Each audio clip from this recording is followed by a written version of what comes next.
Ya Tuhan, saat kami mempelajari sabda-Mu, kiranya di dalam hati kami yang terarah pada Tuhan, kami memuji kebesaran Tuhan.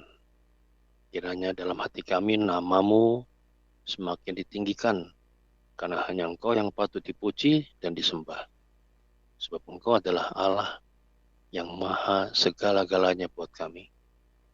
Istimewa, hakikat-Mu yang penuh kasih itulah yang membuat Engkau maha kudus, maha baik, maha pengasih, maha penyayang, dan semua hal yang memberikan kebaikan kepada kami. Karena semuanya adalah anugerah daripada-Mu. Saat ini kami mohon, dengan pimpinan Roh Kudus, Engkau membuka mata kami untuk melihat kebenaran firman Tuhan. Engkau membuka juga telinga kami untuk mendengarkan suara-Mu. Engkau membuka hati kami juga untuk menerima apa yang Engkau akan sampaikan pada kami. Dan Roh Kudus akan membuka lidah mulut kami untuk juga mengucapkan berkat, mengucapkan kesaksian untuk memuliakan nama-Mu. Karena kami tahu, kami punya dasar yang kuat, yang kokoh, yaitu Kristus sebagai Tuhan dan Juru Selamat kami. Dan firman-Mu tidak pernah gagal untuk kami. Berkati hamba-Mu, berkati kami semua ya Tuhan yang saat ini ingin mendengarkan firman-Mu. Bersabdalah ya Tuhan, kami bersedia mendengarkannya. Dalam nama Tuhan Yesus, kami berdoa. Amin. Sobat Maestro yang dikasih Tuhan, hari ini kita akan membaca firman Tuhan dari Injil Yohanes pasal 15, ayat 9 sampai 17. Injil Yohanes pasal 15 ayat 9 sampai dengan ayat yang ke-17. Perintah supaya saling mengasihi. Seperti Bapa telah mengasihi aku, demikianlah juga aku telah mengasihi kamu. Tinggallah di dalam kasih-Ku itu. Jikalau kamu menuruti perintah-Ku, kamu akan tinggal di dalam kasih-Ku. Seperti aku menuruti perintah Bapa-Ku dan tinggal di dalam kasih-Nya. Semuanya ini Kukatakan kepadamu, supaya sukacita-Ku ada di dalam kamu dan sukacitamu menjadi penuh. Inilah perintah-Ku, supaya kamu, inilah perintah-Ku, yaitu supaya kamu saling mengasihi, seperti aku telah mengasihi kamu. Tidak ada kasih yang lebih besar daripada kasih seorang yang memberikan nyawanya untuk sahabat-sahabatnya. Kamu adalah sahabatku, jikalau kamu berbuat apa yang Kuperintahkan kepadamu. Aku tidak lagi menyebut kamu hamba, sebab hamba tidak tahu apa yang diperbuat oleh tuannya. Tapi aku menyebut kamu sahabat, karena aku telah memberitahukan kepada kamu segala sesuatu yang telah Kudengar dari Bapa-Ku. Bukan kamu yang memilih aku, tetapi akulah yang memilih kamu.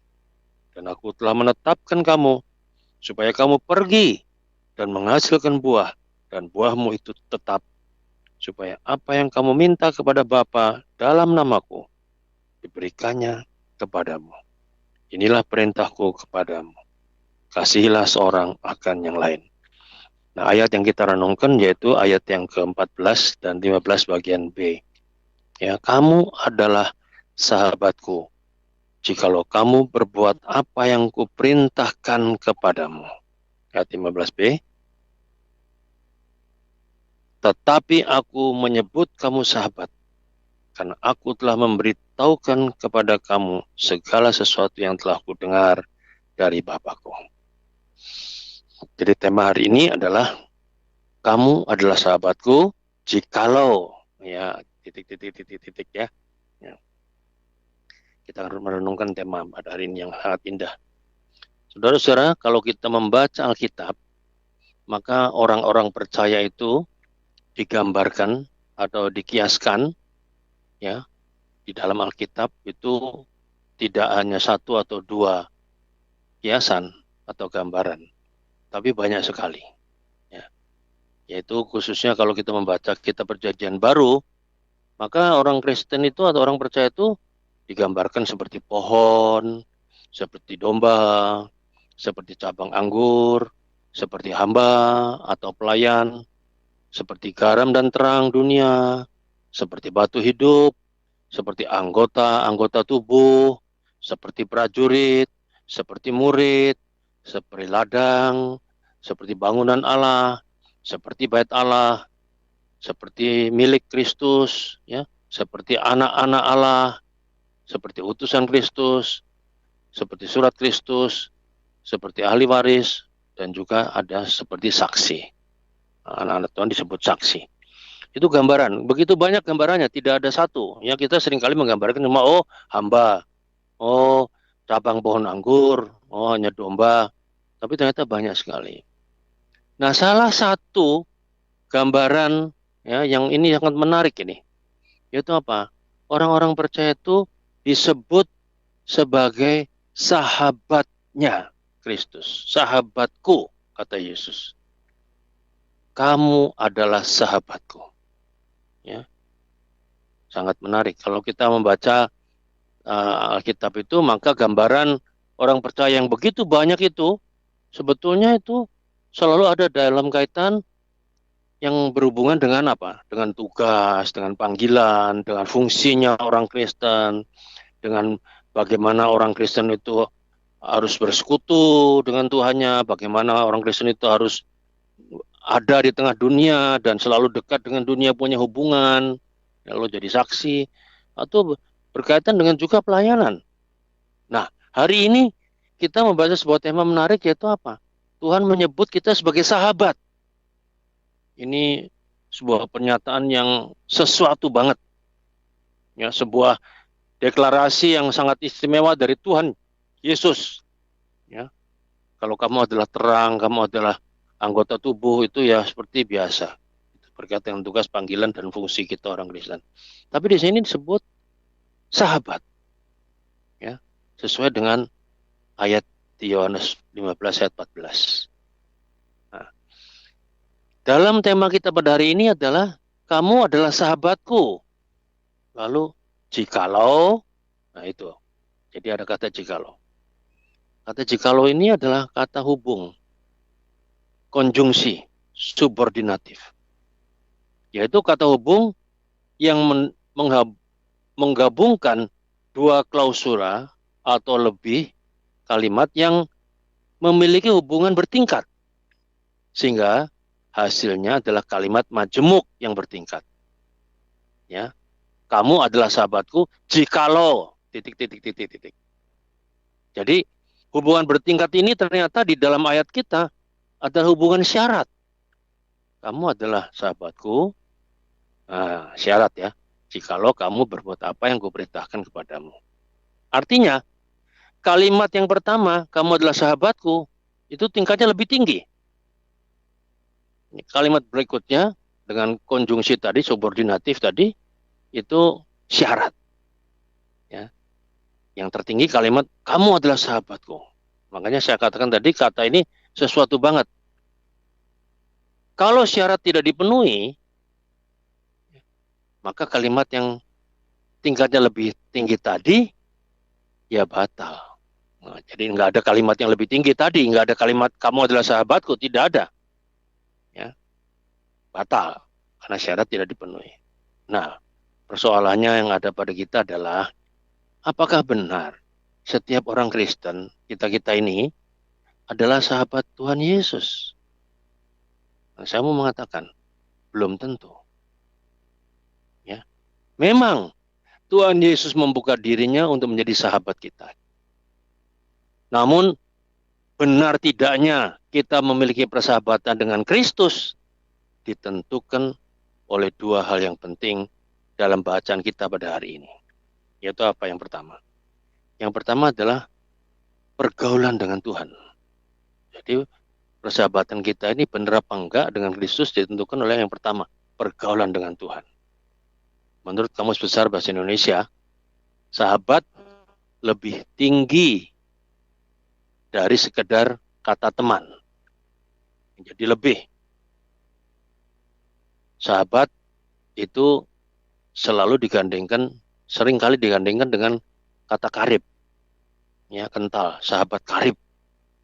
Sebuah pertemanan yang amat erat, yang baik. Itulah gandengan kata tadi, sahabat karib.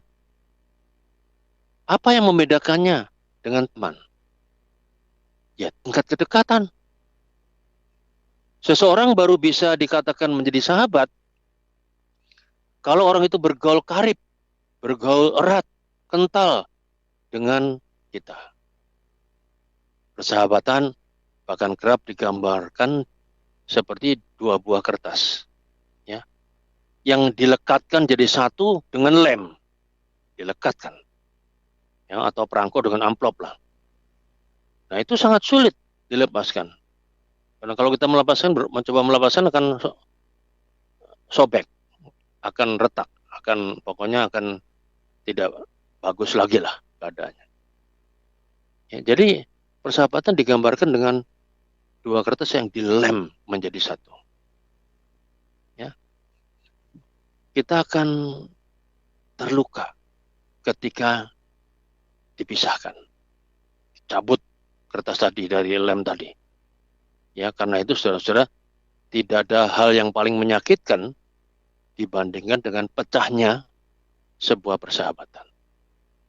Kalau teman itu biasa, tapi kehilangan sahabat itu sangat menyedihkan. Mengapa? Karena sebelumnya mereka begitu kental, begitu karib, begitu erat sekali. Tiba-tiba pecah. Sangat menyedihkan. Saudara-saudara, sejauh mana kita memiliki kedekatan, pergaulan, dan hubungan yang karib dengan Tuhan Yesus.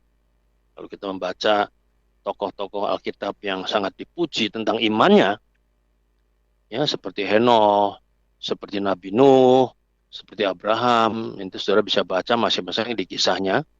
Maka orang-orang itu adalah orang-orang yang dapat disebut sebagai sahabat Allah. Kenapa? Karena dalam ayat-ayat yang saudara baca tentang Henoh, tentang Nabi Nuh, tentang Abraham, itu di situ disebutkan bahwa mereka bergaul dengan Allah, bergaul erat dengan Allah. Begitu karibnya mereka bergaul dengan Tuhan. Bahkan tak ada yang disembunyikan Tuhan kepada mereka. Jadi kalau pergaulan erat yang tadi, dengan sahabat-sahabat Allah tadi, tidak ada Tuhan menyembunyikan sesuatu. Termasuk hal-hal apa yang hendak Tuhan lakukan. Semua diceritakan kepada mereka sebagai sahabat-sahabat Allah itu. Baik Henoh, baik Nuh maupun Abraham. Ya.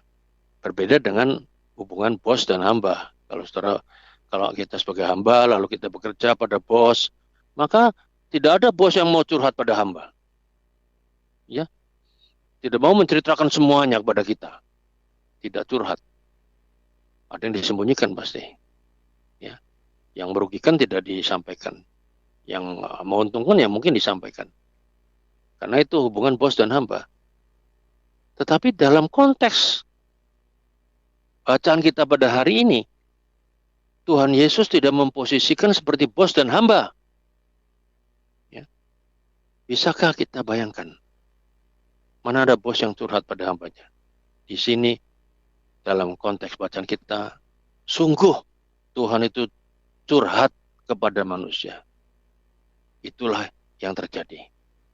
Tuhan curhat kepada orang-orang percaya yang bergaul erat dengan Dia, yang karib, yang sungguh-sungguh dekat dengan Tuhan. Ya, di situ dikatakan kalau saudara membaca pada Injil Yohanes pasal 15, saudara-saudara, ya, dikatakan bahwa seperti aku menuruti perintah Bapakku. Ya, dikatakan begitu. Kemudian dikatakan tidak ada kasih yang lebih besar daripada kasih seorang yang memberikan nyawanya untuk sahabat-sahabatnya. Ya. Aku tidak menyebut kamu lagi hamba. Hamba tidak tahu apa yang diperbuat oleh tuannya. Tapi aku menyebut kamu sahabat. Karena aku telah memberitahukan kepadamu segala sesuatu yang telah kudengar dari Bapa. Yesus yang sudah mendengar dari Bapa disampaikan curhat kepada para murid. Karena apa? Karena eratnya pergaulan tadi. Saudara-saudara, menjadi sahabat Allah adalah sebuah hak istimewa yang diberikan Tuhan Yesus kepada kita. Dan jangan kita menyia-nyiakan privilege ini. Bangunlah hubungan yang intim, yang dekat, dan karib dengan Tuhan. Yang erat dengan Tuhan. Biarlah jiwa kita berpadu dengan Tuhan. Sehingga kita menjadi satu dengannya. Mirip barangkali saudara-saudara seperti persahabatan Daud dan Yonatan. Yang mana jiwa mereka saling berpadu. Saudara bisa baca di 1 Samuel pasal 18 ayat yang pertama. Saudara-saudara, seharusnya kita orang percaya setiap hari adalah kesempatan bagi kita untuk bergaul erat dengan Tuhan. Setiap saat kita membangun kedekatan dengannya dan menjadi intim dengan Tuhan Yesus. Itu yang pertama, syarat yang pertama. Ya, bergaul erat dengan Tuhan. Nah, saudara, yang kedua, syarat harus dipenuhi. Ya, syarat kamu adalah sahabatku jikalau kamu berbuat apa yang kuperintahkan kepadamu. Ini syaratnya. Dalam konteks Injil Yohanes pasal 15 ayat 9 sampai 17, perintah Tuhan difokuskan khususnya pada ayat 12 dan ayat 17. Inilah perintahku, yaitu supaya kamu saling mengasihi seperti aku telah mengasihi kamu. Ayat 17. Inilah perintahku kepadamu, kasihilah seorang akan yang lain. Nah, ini syaratnya. Ya. Perintah yang dimaksud Tuhan Yesus adalah perintah untuk saling mengasihi. Memang banyak perintah di Alkitab. Banyak sekali perintah. Kalau kita baca setiap ayat yang di Alkitab, ya semua perintah. Tapi khusus ini, di Yohanes 15, perintah untuk saling mengasihi. Nah, hal mengasihi ini, pada umumnya, kita orang-orang yang mengikut Yesus tidak memahami dengan benar sesuai perintah Kristus. Ya, perintah ini tidak pernah kita pahami dengan benar. Perintah mengasihi ini tidak kita pahami dengan sesungguhnya.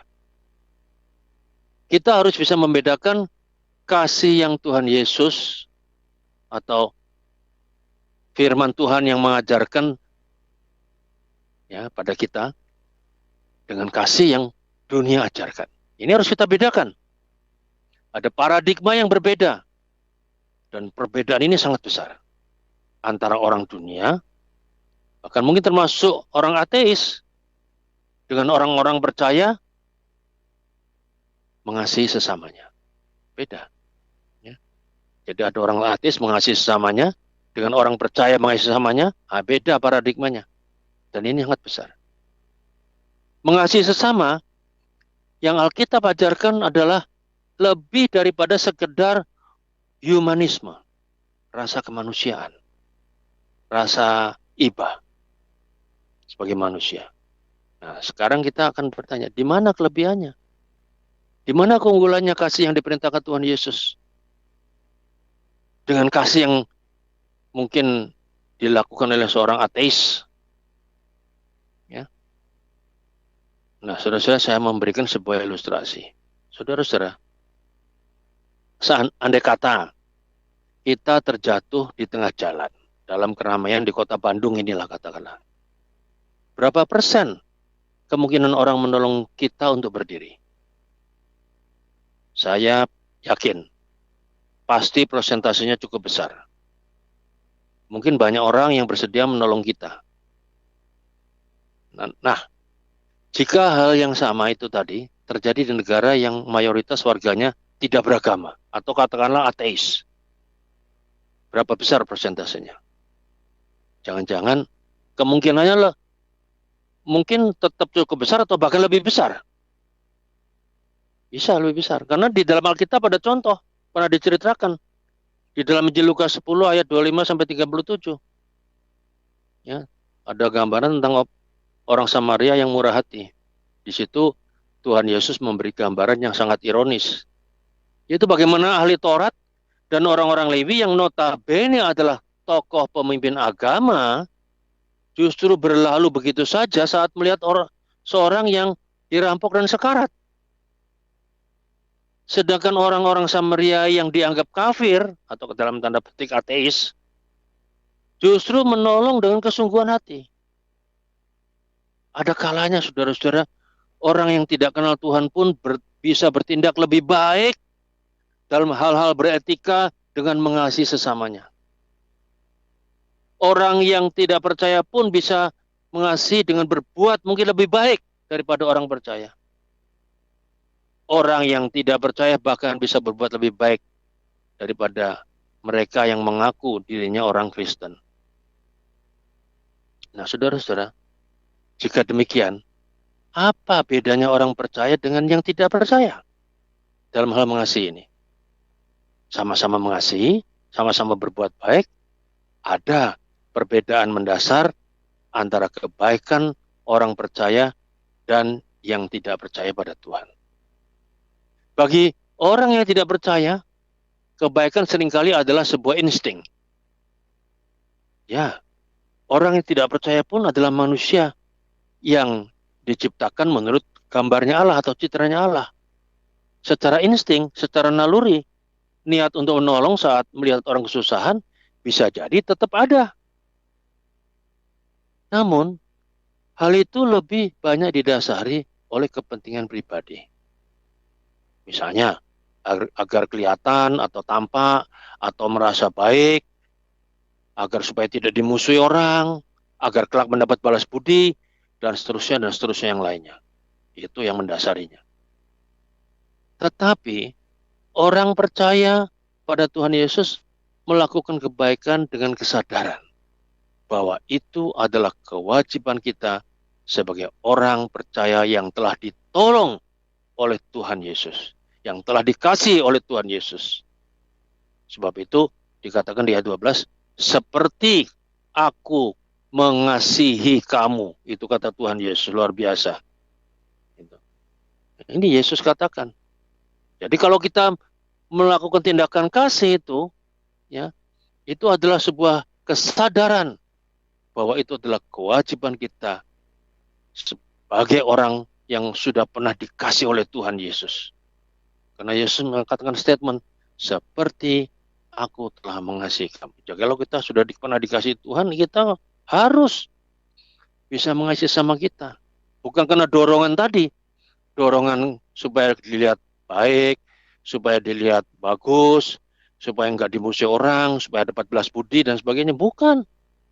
Ini adalah perintah Tuhan sendiri.